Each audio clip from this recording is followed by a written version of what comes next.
Hey, it's Jeff Zito, and thanks for checking out another episode of the Celebrity Jobber Podcast. Currently number 2 on Apple Podcasts Music Interviews chart. Thank you so much for checking us out. Past episodes and guests online at celebrityjobber.com.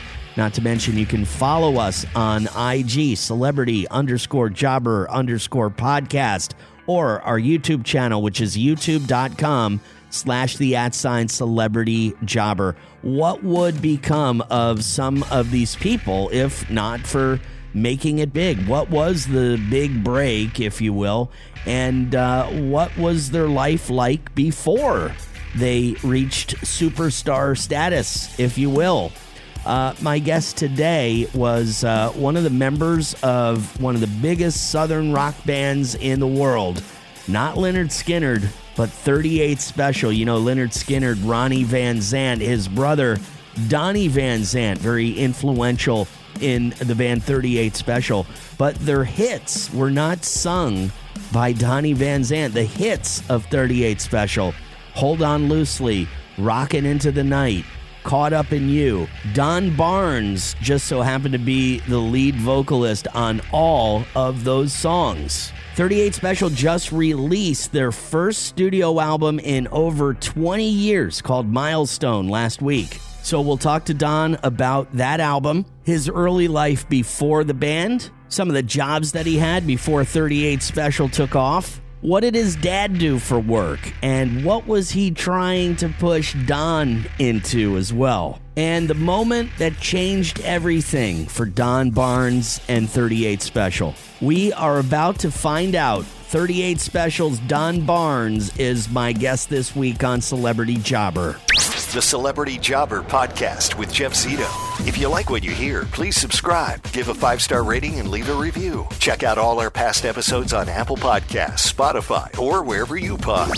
What if these celebrities weren't famous? What would they have become? What was their first job?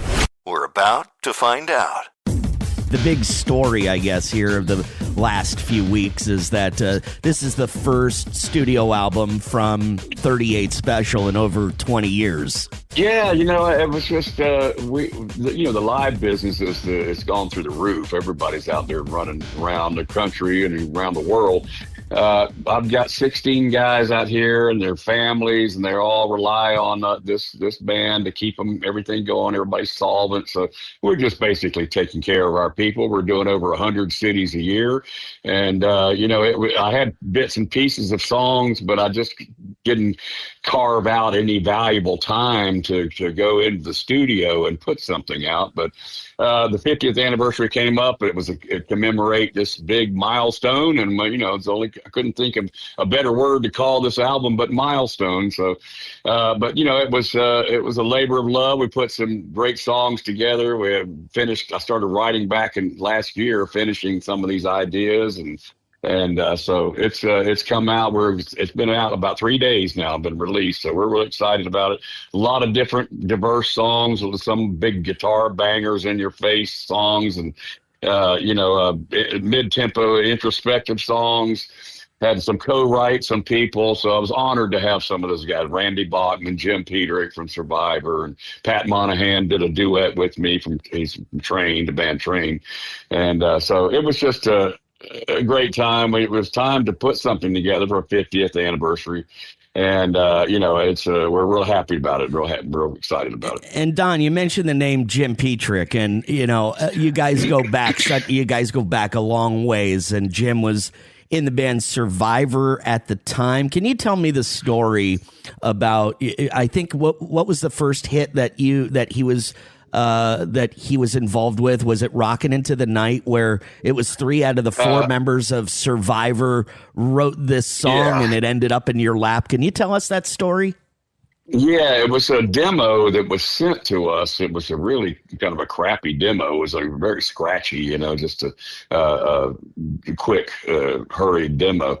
But they were going to put it on their album, and their producer felt like it didn't fit them very well. So it made its way through A&M Records and came our way, and we decided we'd give it a try. It was a chant song. Didn't have a song that had a chant, rockin' into the, Right. And so we put it together, and we at the time we had 2 albums out that didn't do so well. So we got the door opened at radio a little bit with that song. And so my manager said, would you like to write some songs with this guy that did Rockin' to the Night? Sure. So we went to Chicago, and we were in his house, a pretty, modest house. And I didn't realize he had done I'm Your Vehicle, from Ides of March. Right. Wow. 17 years old. Yeah. And so we sat at his kitchen table, and first day I ever met him, and he said, "So how you guys been doing?" I said, I was actually been in a relationship, was kind of going south, and I said, "Man, what is it about people with, they can't tolerate their differences. They try to change the other person in the relationship. They try to keep them under the thumb." Anyway, I had the notebook open, and songwriters have notebooks with lines and titles and all kind of things. You hardly ever use them, but you have something there. I said, I looked down the notebook. I said, "What do you think about this song? This title, Hold On Loosely." And he said, "Oh yeah, but don't let go." And that was the first thing out of his mouth. It was a perfect couplet, perfect bookend. And we were off to the races, and he starts framing a story of how that happens in relationships, so we found the most fortune in relationship oriented songs since then. We've been doing it all these years. Were you able to salvage the relationship, Don? No, that went south. Went away a long time ago. Yeah. Well, I thought maybe maybe the popularity of the song could have changed a lot of people's minds, right? Well, she knew that the song was about her, right. But it was one of those things. But what's funny that you mentioned that, because I was dating this woman a little bit after that, and I said, and we're contractually obligated to have an album out 6 months from there. We had already done a 9-month tour. We were worn out, and we didn't have an idea of one single note going on this album, And it's like the publishing deal, the guy writes a book, and I woke up this morning, ... Right. And so I told the woman, I said, I just can't seem to get any work done. I'm just so caught up in you all the time. Wow. And it was like a light bulb went off. It's like, that's a pretty good title. That's positive. It's, it could be, we could turn that into something. So I wrote that with Jim Peterick too, and Jeff Carlisi, the original guitar player in the band. But he had been in Survivor, like you mentioned. And one of the guys, Frankie Sullivan, was in Survivor, didn't want him writing with outside writers or with other people. Right. So what's funny is we had to sneak around, and we wrote Caught Up in You down in this dingy basement of his mother's house. We didn't want Frankie coming by his house and seeing us there, so we had to go into his mother's house. Well, like you guys were cheating on your girls, sneaking around. That's true, yeah.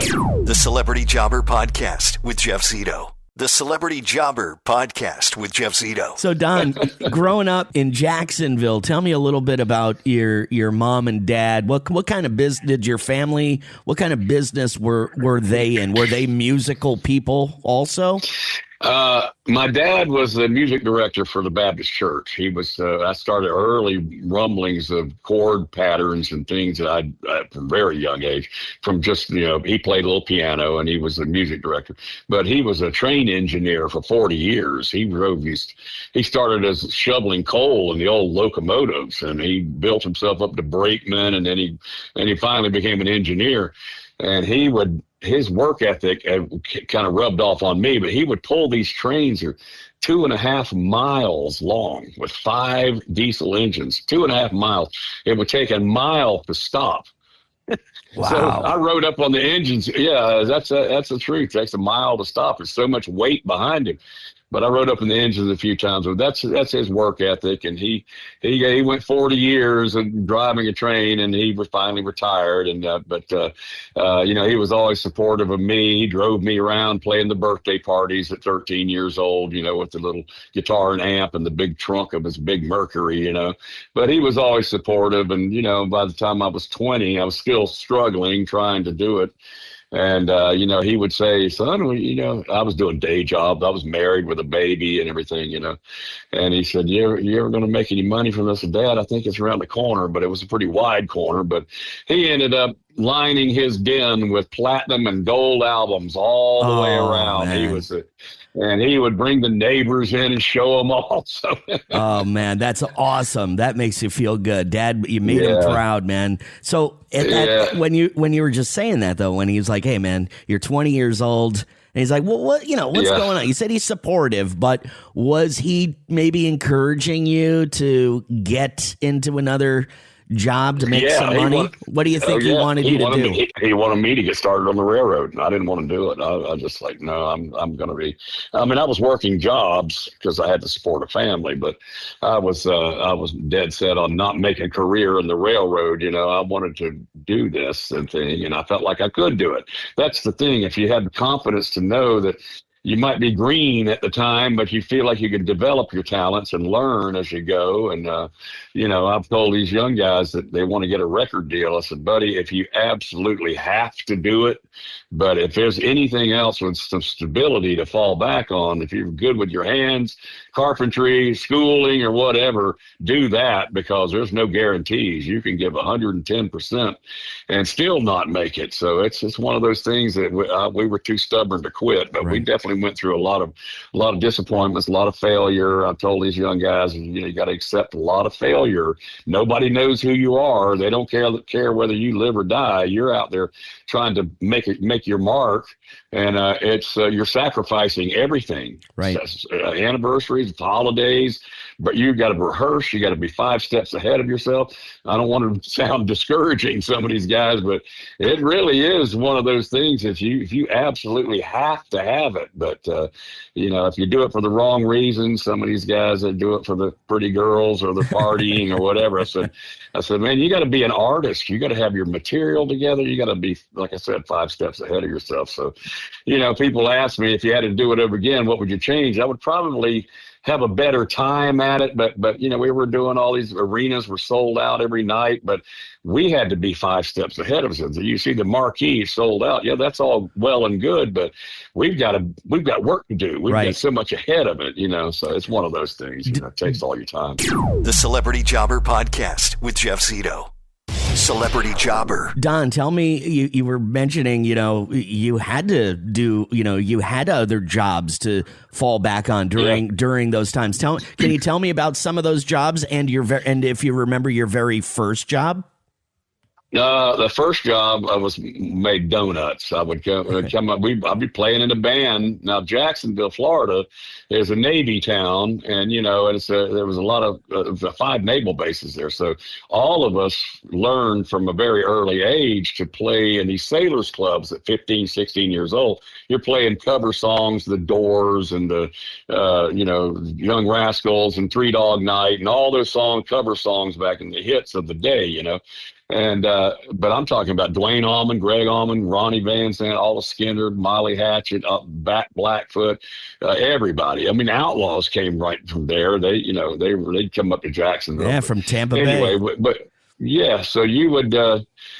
You didn't realize at a young age you were absorbing this fundamental foundation of songwriting, because every song you had to work out and rehearse.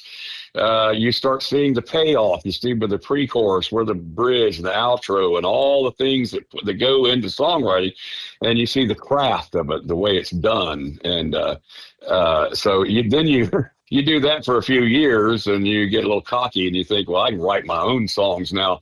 And that's when you go starve for the next 10 years. So it's just not something I recommend. So you said your very first job was making donuts. What else? Can you tell me a couple other jobs you had? All right. Let's see. I felt like I did 50 of them, but I was, like I said, a young man married with a baby. I made house trusses. I was the webbing guy on the house trusses. Went from there to driving trucks, which I did. I liked that because that was out of an office or out of a building.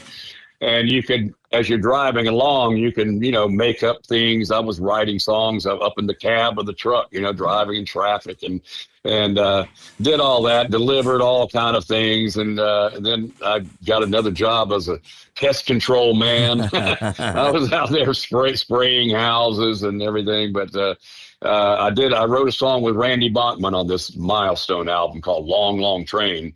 And I told him, I said, man, you're part of a real pivotal moment in my life. First of all, I played his songs in high school and the Guess Who songs and all that stuff. And I told him, I said, I was a landscape guy. I was a foreman in a landscape company. And I was out there digging palm tree holes. They're like 5 feet wide, 5 foot deep. And you know how Florida has a lot of palm trees, right. So I was down in this hole digging, and I was the heat and humidity, and the radio was hanging on the mirror of the truck there, and it played the intro to Taking Care of Business, that blum, bum, ba-da-da-da-dum, dun, And I thought, down in this hole, I can play that right there. That guy's on the radio. I got to get myself literally up out of this hole and get to work I want to get on the radio. I can play that, if that's what it takes, So he loved that story, I told him. But, that many decades later, I'm sitting there writing a song with Randy Bachman. That's cool. The first, here, and that's something funny how things come full circle like that. It is, man. The Celebrity Jobber Podcast with Jeff Zito. Celebrity Jobber. Well, what do you think it was, Don? Like, everybody talks about making it big and having a big break. And for a lot of guys, it is like over time, it's gradual. But was there a moment in time, something happened, whether it was a song on the radio, whether it was signing a record deal, a moment in time, a thing that happened that changed your life forever, maybe a big break? There were several moments like that, and we did it slowly. It's a slow burn. You get on first of all, playing clubs and trying to get a fan base, but then you get a little bit lucky and get on, be the third act on a 3-act show, and we started out, of course, playing all those clubs. We're all huddled together because the stage is so small in the corner somewhere, and we get on these stages that were 80 feet wide, and we're still huddled together like we were used to, and you realize, oh, you got to spread out. Oh, I see.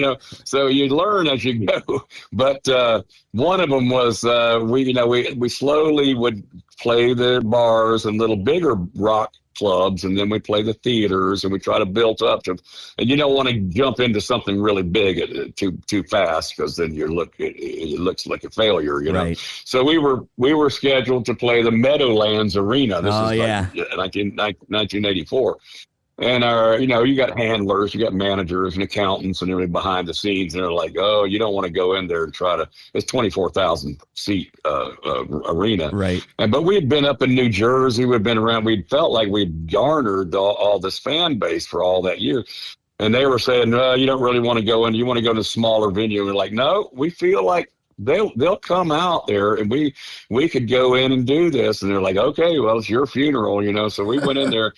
And let me tell you, 24,000 people showed up in Meadowlands Arena. It was all the way around this place. And Donnie Van Zandt and I were looking at it, and we could hear the roar of that crowd. I said, listen to that. And that was, I'm getting chills just talking about it. That was a turning point. You realize this actually worked out. Wow.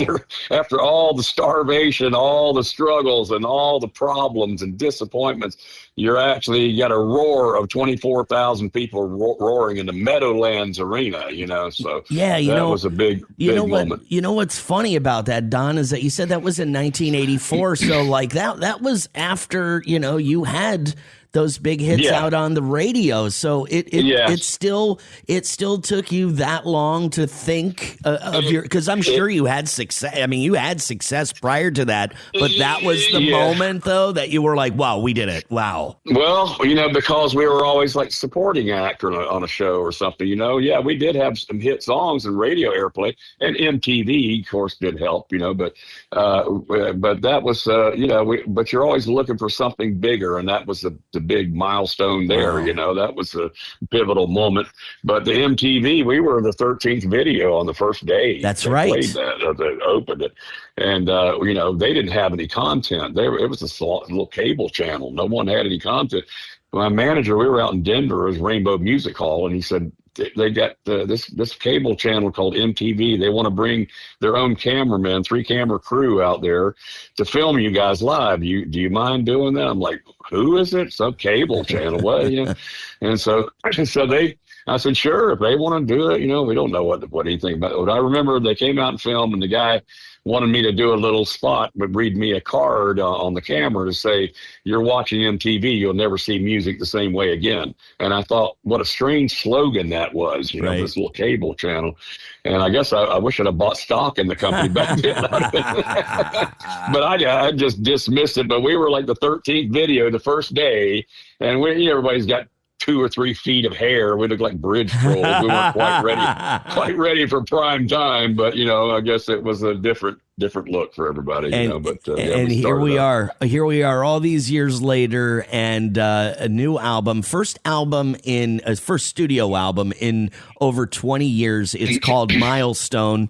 And I know that Donnie Van Zant's participation on the road has been, you know, I think he kind of stepped back maybe a few years ago. What about now and coming out with Milestone? Is he going to be involved a little bit out on the road with you guys?